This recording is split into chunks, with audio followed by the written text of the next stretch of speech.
त्या बलिदानाच्या त्याच्या अर्पणाच्या संबंधित वचन सांगितलं जातं. अनेक अडखळणं त्या वेळामध्ये येतात. हालेलुया.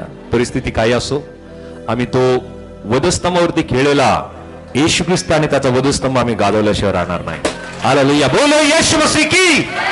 जोरदार टाळ्या प्रभूच्या गौरवासाठी. हालेलुया.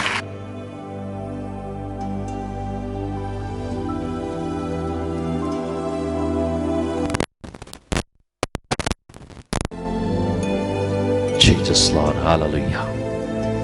Okay.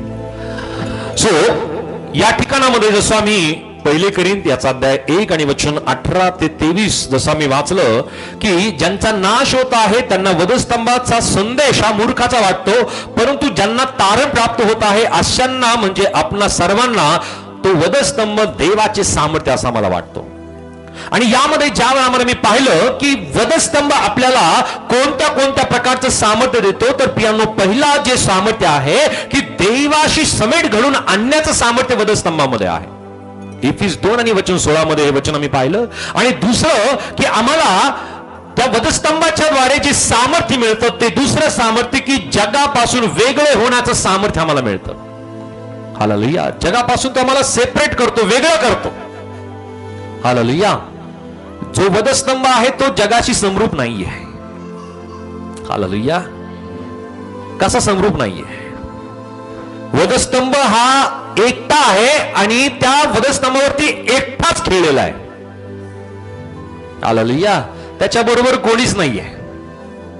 जोपर्यंत आम्ही एकटे होऊन स्वतःला त्या वधस्तंभावरती खेळत नाही, या जगाला त्या वधस्तंभावरती आम्ही खेळत नाही, तोपर्यंत आम्ही जगाशी समरूप राहू. आणि प्रभूचं वचन आम्हाला सांगतं की जगाशी मैत्री देवाशी वैर आहे. हालेलुया. समजतंय? जगाशी मैत्री देवाशिवाय, आणि ज्या व्यक्तीने देवाशी वैर केलं पियानो तो व्यक्ती या जगामध्ये काहीच प्राप्त करून घेऊ शकत नाही. त्याने जर जगातल्या सगळ्या गोष्टी मिळवल्या, प्रभूचं वचन सांगतं की मनुष्याने सर्व जग मिळवलं परंतु त्याने आपल्या आत्म्याचा नाश करून घेतला तर त्याला काय लाभ? आम्ही जगातल्या कितीही मोठमोठ्या गोष्टी मिळवल्या परंतु प्रियांनो आमचं आत्मिक जीवन जर वाचवलं गेलं नाही, आम्ही आत्मिकरित्या वाचवलं गेलो नाही तर आमचा काय लाभ? आणि म्हणून प्रियांनो आम्हाला तो वधस्तंभ समजणं गरजेचं आहे. आम्हाला या जगापासून वेगळं करण्यासाठी त्या वधस्तंभाला आम्ही आमच्या जीवनामध्ये स्वीकारणं आणि तो वधस्तंभाचा स्वतःचा वधस्तंभ आम्ही घेऊन चालणं गरजेचं आहे. आणि म्हणून या ठिकाणामध्ये पावलाला त्याचा वधस्तंभ कळाला आणि म्हणून त्याने जग आणि जगातल्या सगळ्या गोष्टी त्याने त्यागल्या. त्याच्याकडे फार मोठी प्रतिष्ठा होती. हालेलुया. त्या इस्रायलामध्ये सर्वात मुख्य असलेला जो गुरु आहे तो त्याचा गुरु होता. हालेलुया. पौलाचा त्याचा शिष्य तो होता आणि त्या शिष्याला लोक ओळखत होते. लोकांना त्याच्याबद्दलची ओळख होती. त्याच्याकडे इतकं ज्ञान बुद्धी चातुर्य होतं आणि त्या सगळ्या गोष्टी असताना प्रियांनो त्याने जगातल्या सगळ्या गोष्टी त्याने त्यागल्या. हालेलुया. सो विचार करा की ज्याच्याकडे सगळ्या गोष्टी आहेत, त्याच्याकडे संपत्ती होते, सौंदर्य होतं, त्याच्याकडे शिक्षण होतं, त्याच्याकडे ओळख होती, त्याच्याकडे पद होतं, सगळ्या गोष्टी असताना प्रियांनो त्याने सगळ्या गोष्टीचा त्याग केला. आणि ज्या येशू ख्रिस्ताच्या प्रेषितांना, येशू ख्रिस्ताच्या सुवार्ता सांगणाऱ्या त्या प्रत्येक प्रेषितांना त्याने अडखळण करण्याचा प्रयत्न केला. प्रियांनो त्याच प्रेषिताला म्हणजे त्याच पावलाला प्रभू येशू ख्रिस्ताने आत्म्याच्या द्वारे त्याला तारलं आणि त्याची आत्मिकरित्या प्रियांनो त्याची डोळे उघडले. आणि ज्या वेळामध्ये त्याला खरा ख्रिस्त कळाला प्रियांनो जो ख्रिस्त विरोधी होता तो ख्रिस्त प्रचारक बनला. आणि तो ख्रिस्त प्रचारक बनल्यानंतर तो येशू ख्रिस्ताचा वधस्तंभ प्रियांनो तो गाजू लागला. वधस्तंभावरचं मरण प्रियांनो सर्वात लज्जास्पद मरण आहे. सगळ्यात लज्जास्पद, सर्वात घृणास्पद आणि सर्वात जास्त वेळ लागणारं हे मरण होतं. सामान्य माणसाला या वधस्तंभावरती जर त्याला देण्यात आलं तर त्याला कमीत कमी 8 ते 10 तास लागायचे मारायला. 8 ते 10 तास. कारण त्याच्या शरीरात त्याच्या हातापायामध्ये खिळे ठोकलेले आणि त्याच्या हातापायामधून थोडं थोडं रक्त बाहेर निघतंय, पाणी बाहेर निघतंय आणि तप्त अशा उन्हामध्ये त्याचं शरीर ठेवलेलं आहे आणि उंच टेकडीवरती तो व्यक्ती आहे. ज्या वेळामध्ये त्याच्या हातापायामधून थोडं थोडं रक्त बाहेर निघतंय, तो व्यक्ती दम्माने तो मारायला लागतोय. येशू ख्रिस्ताचं शरीर तर फार भयंकर झालेलं होतं. त्याच्या हातापायामध्ये खिळे ठोकलेले आहेत, त्याच्या डोक्यावरती काट्यांचं मुकुट आहे आणि त्याला 39 फटके मारण्यात आले. वचन आम्हाला सांगतं 39 फटके ज्या वेळामध्ये त्याला मारण्यात आले, पियानो त्याचं जे शरीर आहे ते पूर्णपणे जमिनीसारखं नांगरलेलं त्याचं शरीर झालं होतं. त्याच्या शरीरावरती असा एक भाग नव्हता की ज्यावरती जखम नव्हती. सर्व शरीर हे छिन्न विच्छिन्न झालेलं होतं. त्याच्या शरीरातलं रक्त, त्याच्या शरीरातलं पाणी पियानो बाहेर येत होतं. आणि त्या अशा भयंकर यातना प्रभू येशू ख्रिस्ताने सहन केल्या. इतकं भयंकर मरण प्रभू येशू ख्रिस्ताने सहन केलं, इतका निंदा आणि अपमानाचं प्रभू येशू ख्रिस्ताने ते मरण सहन केलं. ते तुमच्या आणि माझ्या पापातून मुक्तता मिळण्यासाठी, तुम्हाला आणि मला पापातून सुटका देण्यासाठी, तुम्हाला आणि मला येशू ख्रिस्तावरती केवळ विश्वास करण्याच्या द्वारे तुम्हाला आणि मला सार्वकालिक जीवन मिळण्याच्यासाठी प्रभू येशू ख्रिस्ताने वधस्तंभावरचं मरण त्याने सहन केलं. पियानो हे अपमानाचं मरण, निंदेचं मरण आणि अति दुःखाचं मरण प्रभू येशू ख्रिस्ताने सहन केलं. आणि म्हणून पियानो आम्हाला जगापासून वेगळं करण्याचं सामर्थ्य त्या वधस्तंभामध्ये आहे. हालेलुया. परंतु त्यासाठी आम्हाला तो वधस्तंभ अगोदर पूर्णपणे समजणं गरजेचं आहे. तो वधस्तंभ समजल्याशिवाय, येशू ख्रिस्त पूर्णपणे समजल्याशिवाय, येशू ख्रिस्ताने जी प्रीती आमच्यावरती केली, ज्या परमेश्वर पित्याने आमच्यावरती प्रीती केली, त्याची प्रीती पूर्णपणे समजल्याशिवाय आम्ही तो वधस्तंभ पूर्णपणे चांगला समजू शकत नाही. हालेलुया. नाहीतर आम्ही जग आणि जगातील गोष्टीमध्येच आम्ही गुरफटून राहू. आम्ही जगाचे नाहीये. हालेलुया. आम्ही जगाचे नाहीये. कारण प्रभू येशू ख्रिस्ताने या सगळ्या गोष्टी आम्हाला आमच्या जीवनातून दूर करण्यासाठी त्याने वधस्तंभावरचं मरण त्याने सहन केलं. कारण फार सुंदर ही गोष्ट वचनामध्ये दिलेली आहे की जग तुमचा स्वीकार करत नाही, जगाने माझं सुद्धा स्वीकार केला नाही, प्रभू येशू ख्रिस्ताने म्हणलं. आणि त्याच कारणाने जग तुमचाही स्वीकार करत नाही, कारण त्यांनी मलाही ओळखलं नाही आणि त्यांनी तुम्हालाही ओळखलेलं नाहीये, आणि म्हणूनच ते तुमचा आणि माझाही स्वीकार करत नाही. जगाला माहिती नाही की येशू ख्रिस्त कोण आहे. हालेलुया. त्याला समजायला पियानो परमेश्वराची कृपा आमच्यावरती व्हावी लागते. त्याच वेळेस पियानो आम्ही त्याला ओळखू शकतो आणि त्याच वेळेस त्याच्यावरती विश्वास करू शकतो. या ठिकाणामध्ये आम्हाला जगापासून वेगळं होण्याचं सामर्थ्य त्याच्या वधस्तंभामध्ये आहे. त्यानंतर तिसरी गोष्ट आम्ही पाहूया की परमेश्वराच्या सिंहासनापर्यंत पोहोचण्याचं सामर्थ्य वधस्तंभामध्ये आहे. हालेलुया. हालेलुया. केवळ येशू ख्रिस्ताच्या वधस्तंभामध्ये आहे की आम्ही त्या परमेश्वराच्या सिंहासनापर्यंत आम्ही पोहोचण्याचं सामर्थ्य वधस्तंभामध्ये आहे. फिलिप्पी पत्र याचा अध्याय 2 आणि वचन 8 ते 11 मध्ये आम्ही वाचूयात. फिलिप्पी चॅप्टर 2 वर्स 8 to 11. फिलिप्पी दुसरा अध्याय वचन 8 ते 11. आणि मनुष्य प्रकृतीचे असे प्रगट होऊन त्याने मरण आणि तेही वधस्तंभावरचे मरण सोसले, येथपर्यंत आज्ञापालन करून त्याने स्वतःला लीन केले. ह्यामुळे देवाने त्याला अति उच्च केले आणि सर्व नावापेक्षा जे श्रेष्ठ नाव ते त्याला दिले.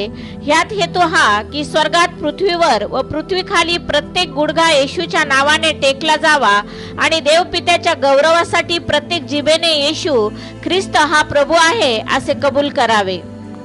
म्हणून माझ्या प्रिय जनहो, जे तुम्ही सर्वदा आज्ञापालन करीत आला आहात ते तुम्ही मी जवळ असता.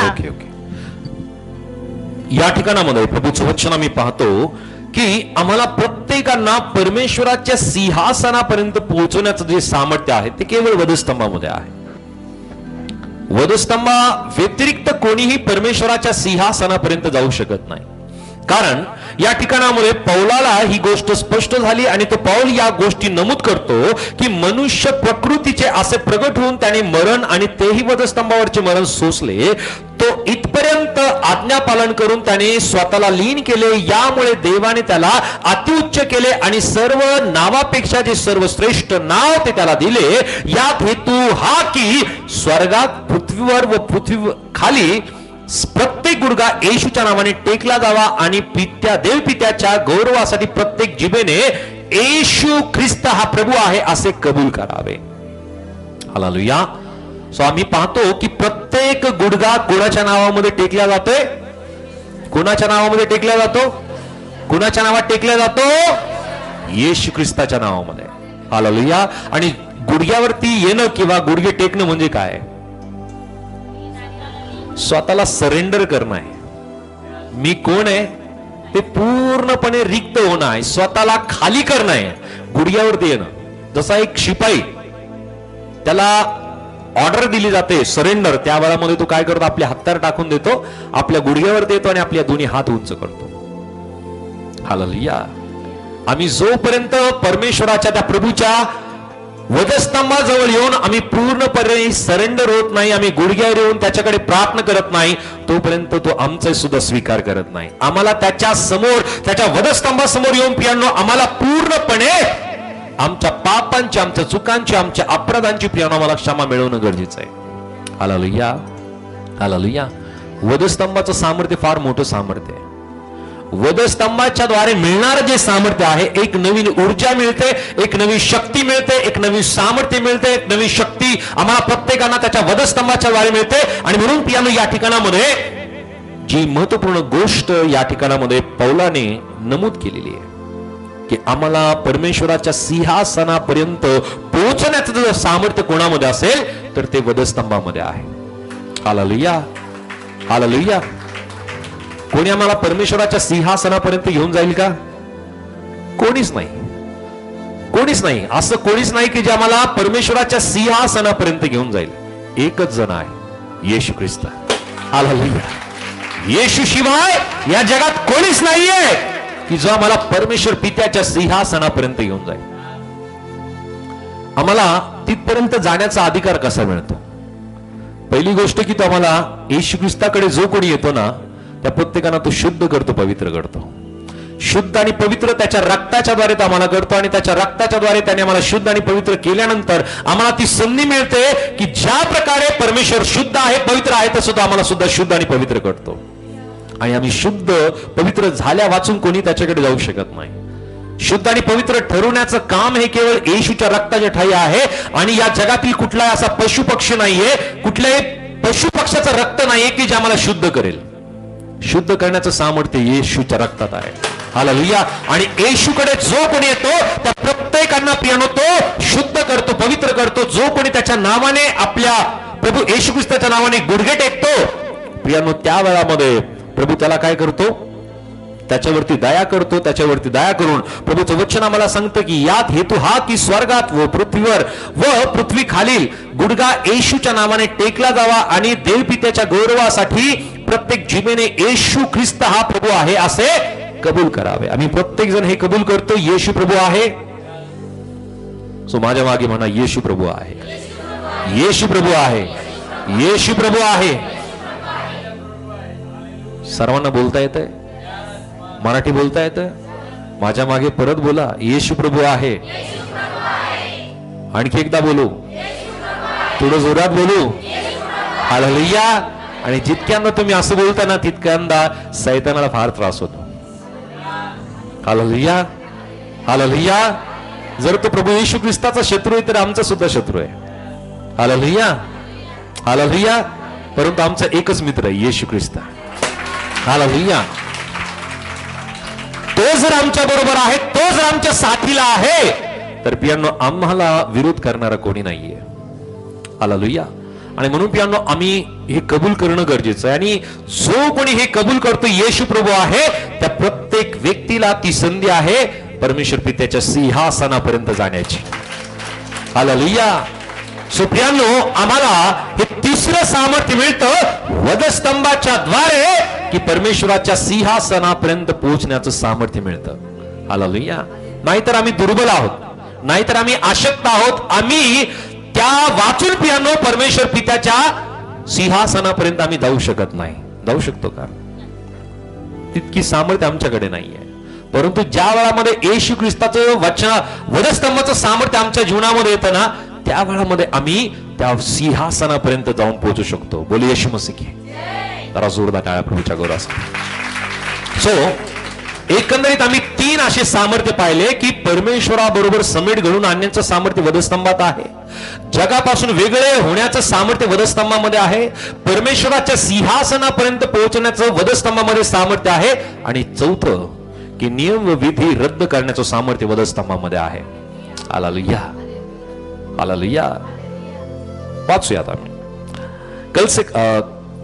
कलसे गरासपत्र याचा अध्याय 2 आणि वचन 14 वाचूया.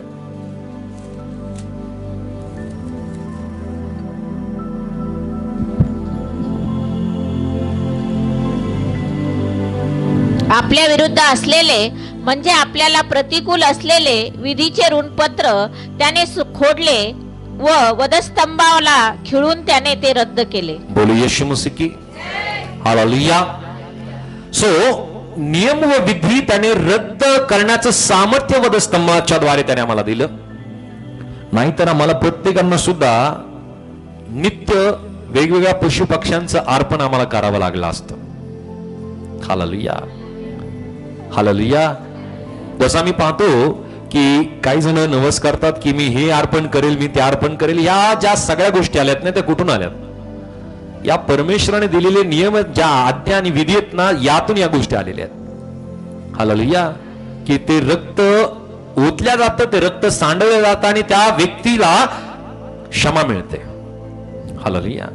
त्याच्यासाठी ते प्रायश्चित्त स्वरूपाने प्रियांनो अर्पण केलं जातं. परंतु आम्ही पवित्र शास्त्रात पाहतो की हे सर्व नियम, हे सर्व विधी या संबंधीने प्रभूचं वचन आम्हाला पाहायला मिळतं की आपल्याला प्रतिकूल असलेले विधीचे ऋणपत्र त्याने खोडले व वधस्तंभाला खिळून त्याने ते रद्द केले. हालेलुया. आता आम्हाला कोणत्याही पशु पक्षाचं रक्त ओतण्याची गरज नाही. आमच्यासाठी एकदाच एक रक्त ओतण्यात आलं, ते पवित्र आणि निष्कलंक असं रक्त ओतण्यात आलं आणि ते पवित्र आणि निष्कलंक रक्त येशू ख्रिस्ताचं आहे. हालेलुया. त्याच्यावरती फक्त विश्वास करायचा आहे की तो माझ्यासाठी मारला गेला, तो माझ्यासाठी गाडला गेला, तो माझ्यासाठी जिवंत करण्यात आला, स्वर्गामध्ये घेण्यात आला आणि पुन्हा एकदा तुम्हाला घेऊन जाण्यासाठी येणार आहे. जो कोणी आपल्या अंतकरणामध्ये विश्वास करतो की येशू प्रभू आहे आणि आपल्या मुखाने कबूल करतो येशू प्रभू आहे, आपल्या अंतकरणामध्ये हा विश्वास करतो की तो जिवंत देवाचा एकुलता एक पुत्र आहे, त्या प्रत्येक व्यक्तीचं तारण होतं आणि तारण मिळावं ही परमेश्वराची इच्छा आहे. प्रत्येक व्यक्तीला तारण मिळून त्याला सार्वकालिक जीवन हे वतन मिळावं ही परमेश्वराची इच्छा आहे. आणि म्हणून प्रियांनो, आमच्यासाठी सर्व नियम आणि सर्व विधी त्याने रद्द करण्याचं सामर्थ्य वधस्तंभामध्ये आहे. हालेलुया. नाहीतर प्रियांनो, पवित्र शास्त्रामध्ये जे नियम दिलेले आहेत ते फार कडक आणि फार भयंकर असे नियम आहेत. हालेलुया. हे नियम जर आम्ही पवित्र शास्त्रामध्ये जर वाचलं तर लेवीय, गणना आणि अनुवाद ही पुस्तक तुम्ही वाचा. यामध्ये तुम्हाला हे नियम लक्षात येतील की किती कडक, किती भयंकर नियम आहेत. हालेलुया. जर एखादा व्यक्ती चुकतो, एखादा व्यक्ती पाप करतो, तर त्याला त्याची क्षमा मिळण्यासाठी त्याला काय काय करावं लागेल? त्याला दोषार्पण आहेत, त्याला अन्नार्पण आहेत, त्याला वेगवेगळ्या प्रकारचे शांतार्पण आहेत, वेगवेगळ्या प्रकारचे अर्पण त्याला करावं लागतात. परंतु प्रियांनो, परमेश्वराने आमच्यावरती कृपा केली आणि प्रभू येशू ख्रिस्ताच्या दाई प्रियांनो त्याने एकदाच त्याचं अर्पण केलं आणि या सगळ्या अर्पणाचं प्रियांनो त्याने एकाच ठिकाणामध्ये समिट घडवून त्याने तुमच्यासाठी माझ्यासाठी मध्यस्थी केली. हालेलुया. आता आम्हाला कुठल्या प्रकारच्या अर्पणाची म्हणजे कुठल्याही पशु पक्षाच्या रक्ताला अर्पण करण्याची आम्हाला आवश्यकता नाही. तर आमच्यासाठी प्रियांनो सर्व नियम व विधी त्याने रद्द करण्याचं सामर्थ्य वधस्तंभामध्ये आहे. हालेलुया. आता याचा अर्थ हा होत नाही बरं का की आम्ही कुठल्या प्रकारच्या आज्ञा आम्ही पालन करायच्या नाहीत का. हालेलुया. परंतु या वचनाला काही जण वेगळं घेतात बरं का. म्हणून मी ही गोष्ट या ठिकाणामध्ये सांगण्याची परमेश्वराने मला प्रेरणा दिली. या ठिकाणामध्ये प्रभूचं वचन सांगतं की त्याने काय केलं? वधस्तंभाला खिळून त्याने सर्व विधी त्याने रद्द केलं. त्याने रद्द केलं याचा अर्थ की प्रियांनो, याचा अर्थ हा होत नाही की मी आज्ञा आणि विधी आज्ञा मी पालन करू नये. ज्या आज्ञा आम्हाला मिळालेल्या आहेत, किती आज्ञा आहेत? हालेलुया. जर त्याने रद्द केलं तर मग याचा अर्थ हा होतो का आम्ही चोरी करावी, आम्ही खोटं बोलावं का? का बरं या गोष्टी आम्ही पालन कराव्या? यासाठी आम्ही पालन कराव्या की या आमच्यासाठी बालरक्षक आहेत की आम्ही डावीकडे आणि उजवीकडे वळू नये. तर जसं आम्ही एखाद्या डोंगराळ मार्गावरून आम्ही चाललो, घाटाच्या मार्गावरून आम्ही चाललो, त्या घाटाच्या मार्गावरून चालत असताना पियानो ज्या बॅरिकेड त्याला लागलेले असतात, ते बॅरिकेड काय करतात, आम्हाला मार्गदर्शन करतात, आम्हाला संरक्षण देतात की आम्ही त्या खाईमध्ये आम्ही पडू नये. हालेलुया. आणि बॅरिकेड नसतील तर जास्त चान्सेस आहे की आम्ही त्या दरीमध्ये आम्ही पडू शकतो. बरोबर आहे, बरोबर आहे. जर आपल्या बाजूला बॅरिकेड्स आहेत तर ते बॅरिकेड आम्हाला काय देतात, एक संरक्षण देण्याचं, ते कवच देण्याचं काम ते करतात. आम्ही त्याला धरून धरून नाही चालत बरं का, तसं नाही चालत आपण. परंतु आम्हाला एक शाश्वती असते, आम्हाला एक पूर्ण विश्वास असतो की या बॅरिकेडच्या कारणाने मी याच्या बाहेर जाणार नाही, मी या दरीमध्ये मी कोसळणार नाही. हालेलुया. हे आमचं संरक्षणाचं काम करतात. त्या प्रकारे ज्या आज्ञा आम्ही पालन करतो, त्या आज्ञाच्या द्वारे पियानो तो आम्हाला काय करत आहे की आम्ही पाप करू नये, आम्ही चुका करू नये, आम्ही वाईट वागू नये, याच्यासाठी पियानो त्या आज्ञा त्याने आम्हाला दिल्या. हालेलुया. त्याने विधी रद्द केले. कोणता विधी होता की एखादा व्यक्ती पाप करतो तर त्याने पाप त्याने अर्पण करायचंय, त्याने पशुचं पक्षाचं रक्त त्याने अर्पण करायचं आणि त्याने पाप क्षमा मिळवून घ्यायची. हा विधी त्याने रद्द केला. Hallelujah, hallelujah. आता आम्हाला कुठल्या प्रकारचं विधी करण्याची गरज नाहीये, परंतु आम्हाला आज्ञा पालन करायचे. हालेलुया. ज्या आज्ञा त्याने दिल्यात ना, त्या 10 आज्ञा मला पालन करायच्या. जर आम्ही खोटं बोलायला लागलो तर खोटं बोलणं कोणाचं आहे? हालेलुया. खोटं बोलणं, लबाड बोलणं हे सैतानाचं आहे. कारण वचन आम्हाला सांगतं तो लबाड आहे आणि लबाडाचा बाप त्याला म्हणलेला आहे. आणि जो कोणी खोटं बोलतो तो लबाडाचा ठरतो, आणि लबाडाचा ठरणं म्हणजे तो सैतानाचा ठरतो. आणि ज्याच्या ठाई सैतान आहे, त्याच्या कृती आहेत, त्याचं वागणं आहे, त्याचं बोलणं आहे, त्याच्या ठाई प्रभू नाही, त्याचा आत्मा नाहीये. हालेलुया. आणि म्हणून प्रभूचं वचन, त्याची आज्ञा आम्हाला शिकवते की आम्ही खोटं बोलू नये. हालेलुया. आपल्या शेजाऱ्याविषयी खोटी साक्ष देऊ नये. बोल येशू मसीह की. आम्हाला कळतंय. हालेलुया.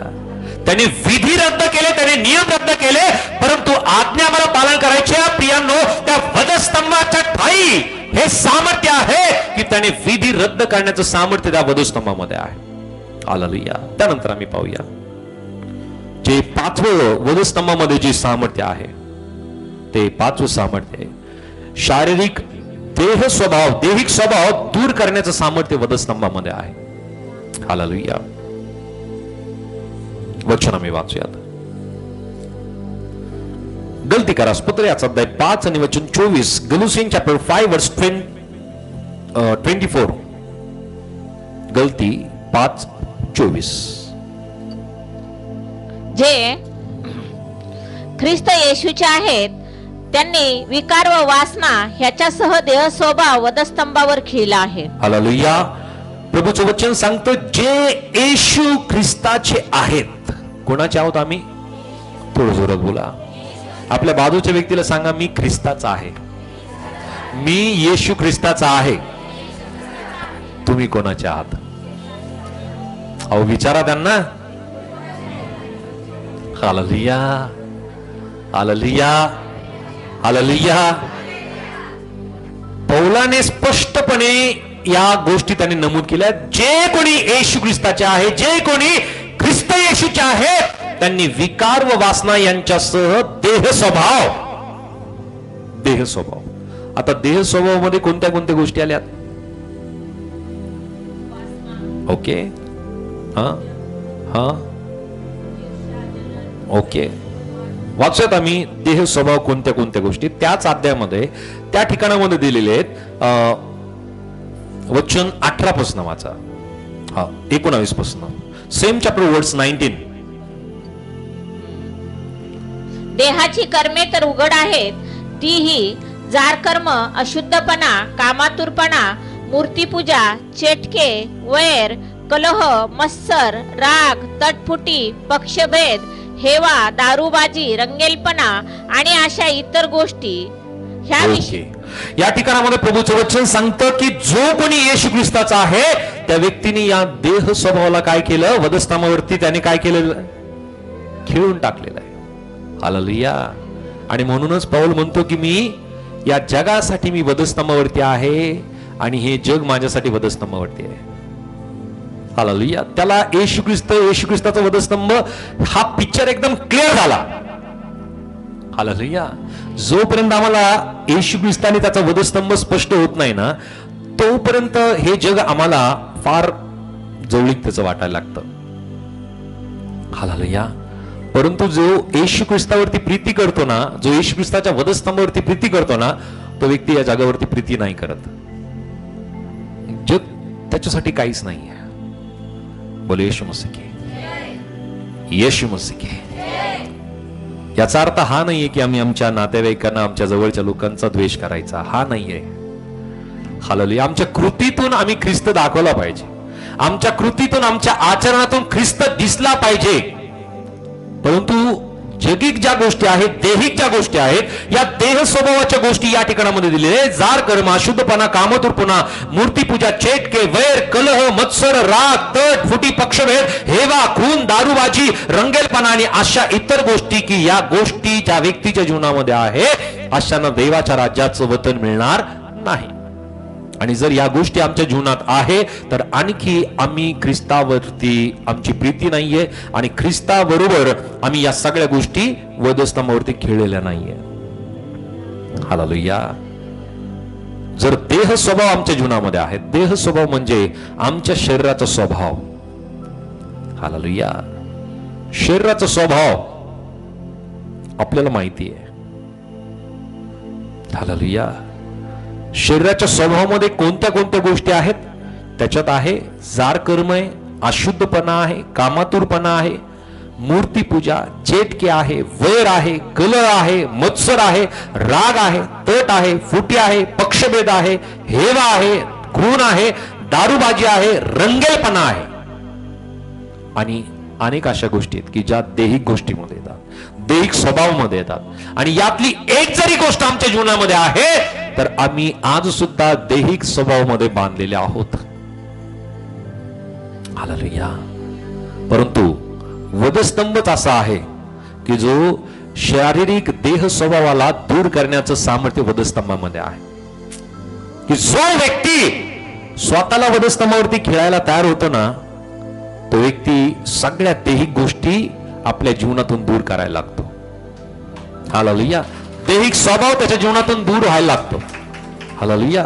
त्याच्याबद्दल, त्याच्या मनामध्ये कोणाबद्दल मत्सर नसतो, कलह नसतो, वैर नसतो, कोणाबद्दल राग नसतो, कोणाबद्दल तट नसते, फुटी नसते, पक्षभेद नसते, हेवा नसतो. हालेलुया. हालेलुया. हालेलुया. आपण तर खून नाही करत. हालेलुया. परंतु हेवा करणं हे त्याचे समरूप म्हणलेलं आहे. दैहिक स्वभावाच्या समरूप आहे ते. दैहिक स्वभाव तो आहे. खून करणं हा सुद्धा दैहिक स्वभाव आहे. हालेलुया. आणि म्हणून प्रभूचं वचन आम्हाला या ठिकाणामध्ये त्याच्या वधस्तंभाला, त्याच्या वधस्तंभाच्या सामर्थ्याला तो आमच्या जीवनामध्ये देऊ इच्छित आहे. पाचवं वधस्तंभाचं सामर्थ्य आम्हाला तो देतो की शारीरिक देह स्वभावाला दूर करण्याचं सामर्थ्य वधस्तंभामध्ये आहे. त्यानंतर सहावं कारण आम्ही पाहूया की वधस्तंभाचं सामर्थ्य तो आम्हाला आणखी काय देतो? आपल्यातील जुना मनुष्य नष्ट करण्याचं सामर्थ्य वधस्तंभामध्ये आहे. बोल येशू मसीह की, येशू मसीह की, येशू मसीह की. वचन आम्ही वाचूयात. रोम करास पत्र याचा अध्याय 6 आणि वचन 6 मध्ये, रोमन चॅप्टर 6 वर्स 6, रोम 6:6. हे आपल्याला ठाऊक आहे की हे पापाच्या अधीन असलेले शरीर नष्ट होऊन आपण ह्यापुढे पापाचे दास्य करू नये म्हणून आपल्यातील जुना मनुष्य त्याच्याबरोबर वधस्तंभावर खेळला गेला आहे. हालेलुया. आपल्यातील जुना मनुष्य कोणाबरोबर खेळला गेला? कोणाबरोबर खेळला गेला? जे घरी आहे ते म्हणतील हालेलुया.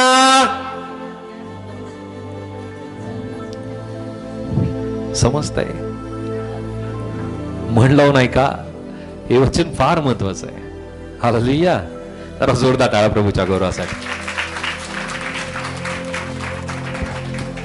सो वधस्तंभाचं सामर्थ्य मी पाहत असताना आम्हाला जे 6वं सामर्थ्य मिळतं वधस्तंभाच्या द्वारे, ते म्हणजे आमच्या ठाई असलेला जो जुना मनुष्य आहे तो नष्ट करण्याचं सामर्थ्य वधस्तंभामध्ये आहे. जुना मनुष्य, जुन्या मनुष्यामध्ये काय काय आहे? पहिल्या आदामामध्ये काय काय होतं सांगा? दोष लावणं होतं.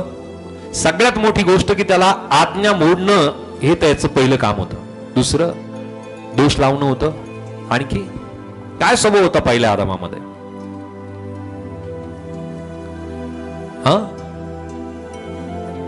ओके यस, खोटं बोलणं होतं. हालेलुया. आणखी हा यस, ते बोललोय मी. आणखी काय आहेत? पहिल्या आदामाच्या काही कोणत्या गोष्टी होत्या की ज्या आज आमच्या जीवनामध्ये सुद्धा आहेत? आम्ही दोष लावतो, आम्ही खोटं बोलतो, आम्ही आज्ञा मोडतो. हालेलुया. मनुष्य या गोष्टी करतो की नाही? जे सांगितलं त्या गोष्टीवरती विश्वास करायचं सोडून ज्या गोष्टी नाहीयेत अशा गोष्टीवरती विश्वास करायचा. मनुष्य असंच करतो. तेच केलं हवेने आणि आदामाने, असंच केलं. जी गोष्ट अस्तित्वामध्ये नाहीये त्या गोष्टीवरती, सैतानाच्या खोट्या वचनांवरती, सैतानाच्या खोट्या शब्दांवरती त्याने विश्वास केला. मनुष्य आज सुद्धा असंच करतोय. आणि हा पहिला आदाम, पहिला मनुष्य, जुना मनुष्य वधस्तंभावरती नष्ट करण्याचं सामर्थ्य येशू ख्रिस्ताच्या वधस्तंभामध्ये आहे. हालेलुया. कारण जोपर्यंत तो जुना मनुष्य वधस्तंभावरती खेळवला जात नाही तोपर्यंत नवीन मनुष्य त्याच्या ठाई जन्माला येत नाही. हालेलुया. जुनं गेल्याशिवाय नवीन मिळणार नाहीये. हालेलुया. आमच्या ठाई जुना मनुष्य आम्हाला घालून द्यावा लागेल, त्यावेळेमध्ये नवीन मनुष्य आम्ही प्राप्त होऊ शकतो. जुना आदाम आमच्यातून काढून टाकावा लागेल, त्यावेळेमध्ये नवीन आदाम म्हणलेला प्रभू येशू ख्रिस्त आम्हाला प्राप्त होऊ शकतो. हालेलुया. तो जुना आदाम आमच्यातून निघालाय का? हालेलुया. तो जुना मनुष्य आमच्यातून निघाला का? पहिला आदाम आमच्यातून निघून गेला का? जर निघालेला नाहीये तर पियानो नवीन आदाम म्हणलेला प्रभू येशू ख्रिस्त, दुसरा म्हणलेला आदाम प्रभू येशू ख्रिस्त आमच्या ठाई आलेला नाहीये. त्याला येण्यासाठी अगोदर ती जागा रिकामी व्हायला पाहिजे. हालेलुया. पद रिकामी झालं तरच त्या पदावरती दुसरं बसवलं जाईल ना. आत्ताच इलेक्शन झालं आपल्या इथं. हालेलुया. झालं की नाही? मतदान केलं आपण सगळ्यांनी. आता मला वाटतं उद्या परवा महापौर त्या पदावरती बसणार आहेत. ती खुर्ची रिकामी झाली म्हणून त्याच्यावरती नवीन महापौर बसणार आहेत. आणि जर ती खाली झाली नसती तर ती जागाच उपलब्ध झाली नसती, मतदान झालं नसतं, निवडणूक झाली नसती. त्या प्रकारे आपल्या जीवनामध्ये जोपर्यंत तो जुना मनुष्य आम्ही खाली करत नाही, रिकामा करत नाही, त्याला काढून टाकत नाही, तो जुना म्हणलेला आदाम आम्ही जोपर्यंत काढून टाकत नाही, तो नवीन दुसरा आदाम आमच्या ठाई येऊ शकत नाही.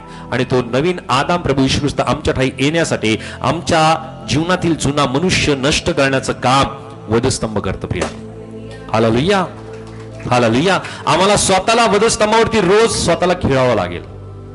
हालेलुया. हालेलुया. वधस्तंभावरती खेळणं म्हणजे सोपं नाहीये, सामान्य नाहीये. त्रासदायक आहे, वेदनादायक आहे. वधस्तंभावरती खेळत असताना चांगलं वाटतं का? काय काय होतं सांगा? काय होत असेल बरं? वधस्तंभावरती खेळत असताना काय काय होत असेल? असह्य वेदना होतात. आणखी फक्त वेदनाच आहे? आणखी हा यस, वेदना होतात, अपमान होतो, निंदा आहे, लोक वाईट वाईट बोलतायत. हालेलुया.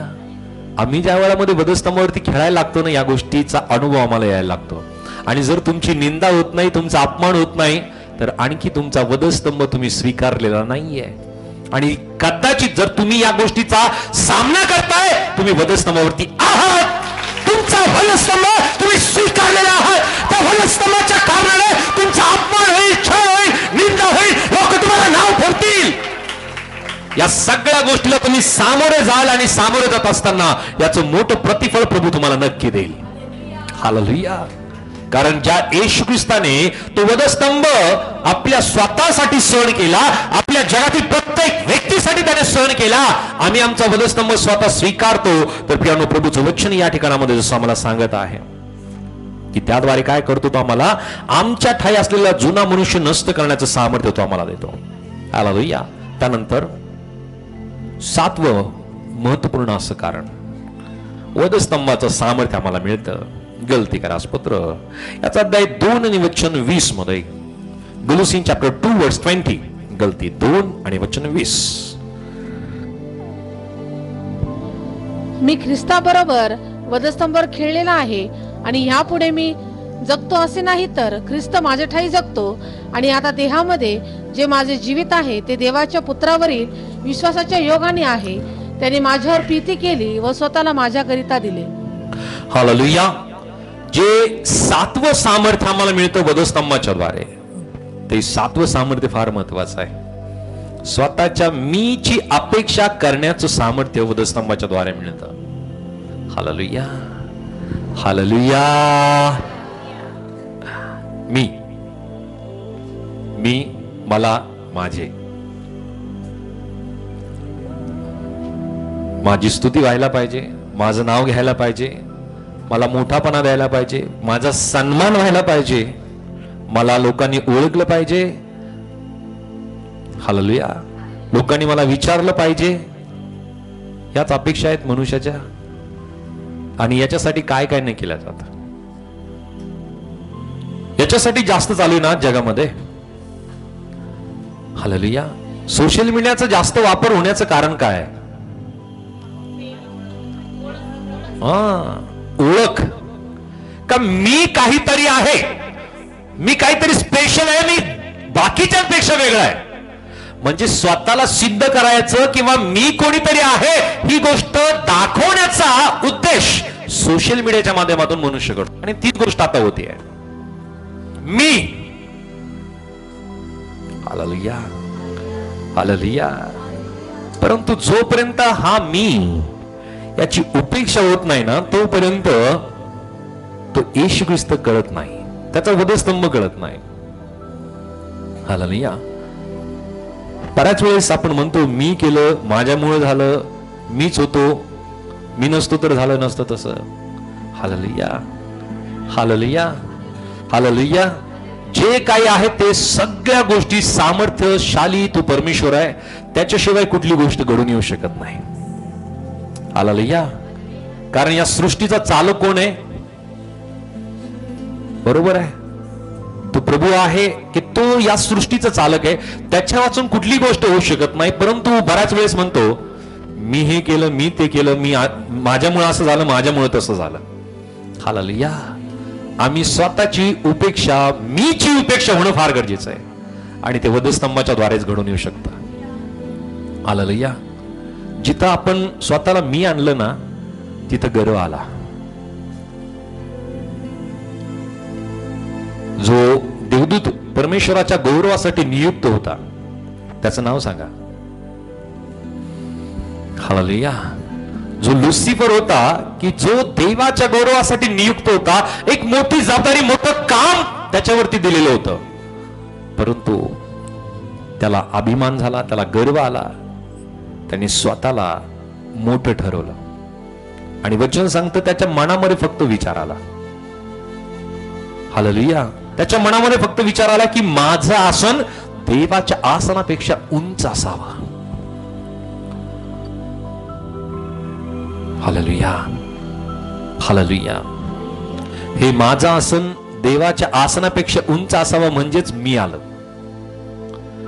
हालेलुया. स्वतःला परमेश्वरापेक्षा उंच, स्वतःच्या कृतीला परमेश्वराच्या कृतीपेक्षा उंच, स्वतःच्या कार्याला परमेश्वराच्या कार्यापेक्षा उंच, स्वतःला उंच करणं म्हणजेच मी आहे. आणि याची उपेक्षा करण्याचं सामर्थ्य परमेश्वराच्या प्रभूच्या वधस्तंभामध्ये आहे. कारण या ठिकाणामध्ये वचन जसं मी वाचलं की मी ख्रिस्ताबरोबर वधस्तंभावरती खेळलेला आहे आणि यापुढे मी जगतो असे नाही, तर ख्रिस्त माझ्या ठाई जगतो.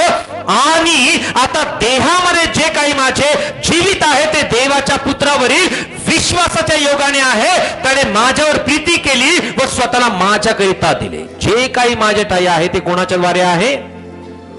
येशू ख्रिस्ताच्या द्वारे. जे काही आहे. Hallelujah, hallelujah. या ठिकाणामध्ये ती स्पष्ट गोष्ट आम्हाला पाहायला मिळते की आता देहामध्ये जे माझे जीवित आहे ते देवाच्या पुत्रावरील विश्वासाचे योगाने आहे. जे काही माझ्या ठाई आहे ते कोणाच्या द्वारे आहे? कोणाच्या योग्य आहे? येशूच्या द्वारे. हालेलुया. आज आपल्याला चांगलं आरोग्य आहे, येशूच्या द्वारे आहे. आज तुमचं शिक्षण चांगलं येशूच्या द्वारे आहे. तुमचा परिवार एक आहे, येशूच्या द्वारे आहे. Hallelujah, hallelujah. तुम्ही चांगलं पाहू शकता, तुम्ही वाचू शकता, तुम्ही स्वतः चालू शकता, स्वतः तुम्ही बोलू शकता. या सगळ्या गोष्टी येशूच्या द्वारे आहेत. हालेलुया. या सगळ्या गोष्टी देण्याचं सामर्थ्य येशूच्या वधस्तंभाच्या द्वारे. आम्ही कोणी नाहीये, आम्ही शून्य आहोत आणि कुठलाही गौरव आम्ही स्वतः घेता कामा नये. हालेलुया. कधीच घेऊ नका. हालेलुया. तुम्ही केलेली प्रार्थना, तुम्ही मध्यस्थी आहे, पण करणारा कोण आहे? प्रभू येशू आहे. त्याचा पवित्र आत्मा त्या सगळ्या गोष्टी त्याच्या सामर्थ्याने परिपूर्ण करतो. परंतु बऱ्याच वेळेस असं घडतं, असं होतं, असं ऐकलं जातं. आम्ही बऱ्याच वेळेस ऐकतो, आम्ही गेलो आणि आम्ही केलं. हालेलुया. मी गेले किंवा मी गेलो आणि असं झालं आणि तसं झालं. हालेलुया. ते क्रेडिट कधीच घेऊ नका. उलट प्रभूला धन्यवाद द्या की प्रभू तू माझा उपयोग करून घेतलास. आणि ज्या ज्या वेळामध्ये प्रभू तुमचा उपयोग करून घेतो ना, त्या त्या वेळामध्ये आम्ही स्वतःला घटवलं पाहिजे आणि प्रभू उंचवला गेला पाहिजे. आणि ज्या वेळामध्ये प्रभू आपल्या जीवनाच्या द्वारे उंचवला जातो त्या वेळामध्ये आम्ही स्वतःला घटवणं फार गरजेचं आहे. Hallelujah, hallelujah. जर आम्ही स्वतःला घटवत नाही ना, तर प्रियानो सैतान जो स्वर्गामध्ये त्याने मोठं पाप केलं प्रियानो, ते पाप आपल्या जीवनामध्ये घडल्याशिवाय राहणार नाही. हालेलुया. म्हणून फार सुंदर गीत आहे, तू बडे मैं घटू, तू बडे मैं घटू, मेरे जीवन से महिमा तुझे मिले. आमच्या जीवनाच्या द्वारे केवळ प्रभूची महिमा, त्याचा गौरव व्हायला पाहिजे. हालेलुया. सो मीची उपेक्षा करण्याची, स्वतःच्या मीची उपेक्षा करण्याची वधस्तंभामध्ये सामर्थ्य आहे. त्यानंतर आठवं महत्वाचं आणि शेवटचं कारण की आम्हाला वधस्तंभाच्या द्वारे जे सामर्थ्य मिळतं ते आहे आज्ञाधारक बनण्याच्या, प्रेरित करण्याचं सामर्थ्य वधस्तंभाच्या द्वारे आम्हाला मिळतं. आज्ञाधारक. हालेलुया. पवित्र शास्त्रातील एक वचन आम्ही वाचूयात. फिलिपियरास पत्र 2 आणि वचन 8 मध्ये. फिलिपियन चॅप्टर 2 वर्स 8 शेवटच्या वचनाला आम्ही वाचतोय. त्यानंतर आम्ही प्रार्थना करणार आणि आहोत. मनुष्य प्रकृतीचे असे प्रगट होऊन त्याने मरण आणि तेही वधस्तंभावरचे मरण सोसले, येथपर्यंत आज्ञा पालन करून त्याने स्वतःला लीन केले. हालेलुया. या ठिकाणामध्ये जसं प्रभूचे वचन आम्ही पाहत आहोत की इथपर्यंत आज्ञा पालन करून त्याने स्वतःला लीन केले. आमच्यासाठी या जगातला सगळ्यात मोठा कित्ता किंवा सगळ्यात मोठं उदाहरण जर कोणी असेल तो येशू ख्रिस्त आहे. हालेलुया. आमच्यासाठी आदर्श व्यक्तिमत्व या जगात जर कोणी असेल तर केवळ येशू ख्रिस्त आहे. येशू ख्रिस्ताशिवाय या जगामध्ये आदर्श व्यक्तिमत्व कोणीच नाहीये, कोणीच नाहीये. Hallelujah, hallelujah.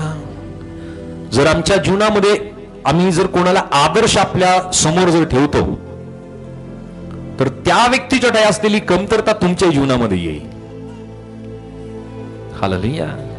आणि म्हणून प्रभूचं वचन आम्हाला सांगतं परिपूर्ण कोणी नाहीये, परिपूर्ण कोणी नाहीये. फक्त परिपूर्ण येशू ख्रिस्त आहे, तो परमेश्वर आहे की त्याच्यातही परिपूर्णता आहे. आणि त्या परिपूर्ण असलेल्या प्रभू येशू ख्रिस्ताला आम्ही आमच्या जीवनामध्ये आदर्शाचं स्थान आम्ही द्यावं. आणि जो कोणी आदर्शाचं स्थान प्रभू येशू ख्रिस्ताला आपल्या जीवनामध्ये ठेवेल तो कधीही डावीकडे उजवीकडे जाणार नाही, तर त्याच्या दाखवलेल्या मार्गानेच तो चालेल. प्रभू येशू ख्रिस्ताने किती आज्ञा पालन केलं माहितीये. त्याने स्वतः वधस्तंभावरचं मरण त्याने स्वीकारलं. वचन या ठिकाणामध्ये मी वाचतो की त्याने मनुष्य प्रकृतीचे असे प्रकट होऊन त्याने मरण आणि तेही वधस्तंभावरचे मरण सोसले, येतपर्यंत आज्ञा पालन करून त्याने स्वतःला लीन केले. तो ही गोष्ट नाकारू सुद्धा शकला असता की मी वधस्तंभावरचं मरण नाही करत, स्वीकारत नाही. स्वीकारू शकला असतं, म्हणू शकला असतं. परंतु पित्याची आज्ञा किती पालन करायची, कशी पालन करायची ना, ही गोष्ट आम्ही येशू ख्रिस्ताकडनं आम्ही शिकू शकतो. आज्ञा पालनाबद्दल आम्ही येशू ख्रिस्ताशिवाय या जगातून कोणाकडूनच आम्ही शिकू शकत नाही. हालेलुया. आज्ञा पालन करणारा सर्वात मोठा आदर्शाचं स्थान केवळ येशू ख्रिस्त आहे. आणि जो कोणी येशू ख्रिस्ताकडनं आज्ञाधारकपणा शिकला यानं तो व्यक्ती कदापिही चुकणार नाही, तो व्यक्ती पापामध्ये पडणार नाही, तो व्यक्ती दुष्ट गोष्टी करायला प्रियानो तो धजावणार नाही. हालेलुया. आम्ही आमच्या जीवनामध्ये वधस्तंभाकडे आम्ही पाहावं की ज्या वधस्तंभावरचं मरण प्रभू येशू ख्रिस्ताने स्वीकारून आज्ञाधारकपणा त्याने आमच्या जीवनामध्ये त्याने शिकवला. आज्ञाधारक बनण्यास प्रेरित करण्याचं सामर्थ्य वधस्तंभामध्ये आहे. हालेलुया. जर आम्हाला वाटत असेल की आम्ही आज्ञा मोडावी, वधस्तंभाकडे पहा, तुम्ही आज्ञा पालन करणारे बनाल. हालेलुया. हालेलुया. सो आज आम्ही पाहिलं की वधस्तंभाचं सामर्थ्य, की या वधस्तंभाच्या सामर्थ्याच्या द्वारे आम्हाला ज्या ज्या गोष्टी त्याने दिल्यात, परमेश्वराशी समीट घडवण्याचं सामर्थ्य वधस्तंभामध्ये आहे. जगापासून वेगळं होण्याचं वधस्तंभामध्ये सामर्थ्य आहे. परमेश्वराच्या सिंहासनापर्यंत पोहोचण्याचं सामर्थ्य वधस्तंभामध्ये आहे. नियम व विधी रद्द करण्याचं सामर्थ्य वधस्तंभामध्ये आहे. शारीरिक देह स्वभाव दूर करण्याचं सामर्थ्य वधस्तंभामध्ये आहे. आपल्यातील जुना मनुष्य नष्ट करण्याचं सामर्थ्य वधस्तंभामध्ये आहे. स्वतःच्या मीची उपेक्षा करण्याचं सामर्थ्य वधस्तंभामध्ये आहे. आज्ञाधारक बनण्यास प्रेरित करण्याचं सामर्थ्य वधस्तंभामध्ये आहे. या आम्ही त्या वधस्तंभाकडे पाहू. तुम्ही वधस्तंभाकडे या, तुम्ही कदापिही उपेक्षित होणार नाही. तुम्ही वधस्तंभ आपल्या जीवनामध्ये स्वतः वधस्तंभ स्वीकारा, वधस्तंभाला घेऊन चला. येशू ख्रिस्ताच्या वधस्तंभाकडे तुम्ही कायम पाहत राहा. तुम्ही कधीही लज्जित आणि फजित होणार नाही. कारण येशू ख्रिस्ताच्या वधस्तंभाकडे ज्या ज्या लोकांनी पाहिलं ते आतापर्यंत कधी लज्जित आणि फजित झाले नाही. त्यांना नवं जीवन मिळालं. प्रभू तुम्हाला सुद्धा नवं जीवन देव, तुम्हाला सुद्धा तो सामर्थ्य, तो सार्वकालिक जीवन देव. कारण सार्वकालिक जीवन देण्यासाठी प्रभू येशू ख्रिस्त या जगामध्ये आला. तुम्हीही सार्वकालिक जीवन प्राप्त करून घेण्यासाठी वधस्तंभाकडे या, की जो वधस्तंभ तुमच्यासाठी आणि माझ्यासाठी प्रभू येशू ख्रिस्ताने स्वीकारून त्या वधस्तंभावरचं मरण त्याने स्वीकारलं. त्यावरती त्याने आपला प्राण दिला, आपलं रक्त त्याने ओतलं, आपलं शरीर त्याने अर्पण केलं आणि त्याच्याद्वारे आमच्यासाठी मारला गेला, गाडला गेला. तिसऱ्या दिवशी तो जिवंत करण्यात आला, स्वर्गामध्ये घेण्यात आला आणि पुन्हा एकदा तो आम्हाला घेऊन जाण्यासाठी येणार आहे. आम्ही विश्वास करूया, वधस्तंभाकडे आमची दृष्टी आम्ही लावूया.